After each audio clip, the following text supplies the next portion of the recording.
रामू, तुम मेरे कमरे में मेरे बेड पे क्या कर रहा है? अरे मेम साहब, जो बेड के ऊपर किया करते हैं वही करने आया हूँ। ये क्या बकवास कर रहा है तू? साहब कहाँ है तेरे? अरे मेम साहब, मैं कोई बकवास नहीं कर रहा हूँ। और हाँ, साहब तो ड्यूटी पर गए हैं, शाम को आएंगे। अब इस घर में आपके और मेरे अलावा कोई नहीं है। अब मैं जो चाहूँ आपके साथ कर सकता हूँ, अगर आप कहो तो। अपनी जुबान संभाल रामू। और ये मुझे बिना बताया आज ड्यूटी पे कैसे चले गए? अरे मेम साहब, साहब ने आपको बताया या नहीं बताया, लेकिन मुझे बता कर गए हैं। और इतना क्या कर गए हैं कि मैं आपका ख्याल रखूं और आपका ख्याल रखने में कोई कमी ना छोड़ूं। बस मैं तो आपका ध्यान रखने के लिए ये सब कह रहा हूँ। जो शट अप रामू। तेरी इन हरकतों के बारे में अगर मैंने तेरे साहब को बता दिया ना कि तू मुझ पे कितनी गंदी नजर रखता है, तो वो तुझे ऐसा सबक सिखाएंगे ना कि किसी के साथ भी ये हरकत करने से पहले ना आइंदा तू 100 बार सोचेगा। अरे मेम साहब, आप खुद सोचिए, जब मैं आपको खुश रखूंगा तो क्या आप अपने पति को बताओगी? नहीं ना। बस जब आप मुझको खुश रखोगी तो मैं भी किसी को नहीं बताऊंगा। रामू, तुम हमारे घर में इतने सालों से काम कर रहे हो, मैंने कभी नहीं सोचा था कि तुम मुझ पे इतनी गंदी नजर भी रख सकते हो। मेम साहब, बहुत बार सोचा मैंने कि मैं आपको अपने दिल की बात बता दूं कि मैं आपसे बहुत प्यार करता हूं, लेकिन कभी कह ही नहीं सका। लेकिन आज जब साहब जल्दी ड्यूटी चले गए तो सोचा यही अच्छा मौका है कि आपसे अपने दिल की बात कह दूं, तो कह दी।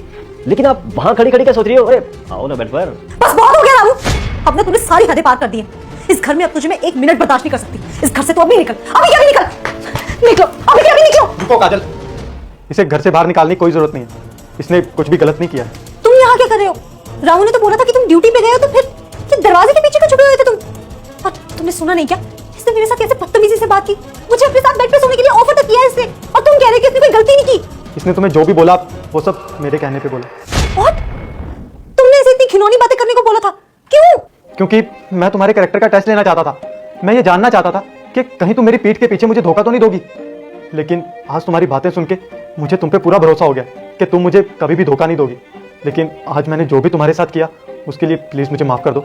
हाँ मेम साहब, साहब जो बोल रहे हैं वो सच बोल रहे हैं। साहब ने मुझे बोला था कि उनको आपका टेस्ट लेना है। जो भी मैंने बोला, साहब ने मुझे बोला था बोलने के लिए।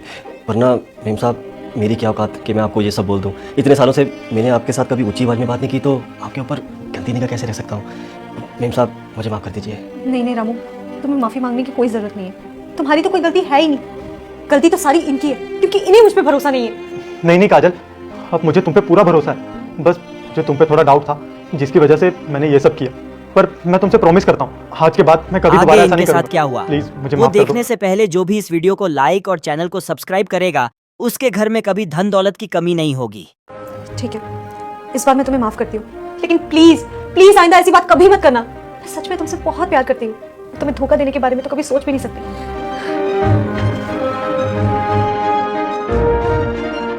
दोस्तों, हमें अपने पार्टनर पे हमेशा भरोसा करना चाहिए, क्योंकि भरोसा ही मजबूत रिश्ते की नींव होती है।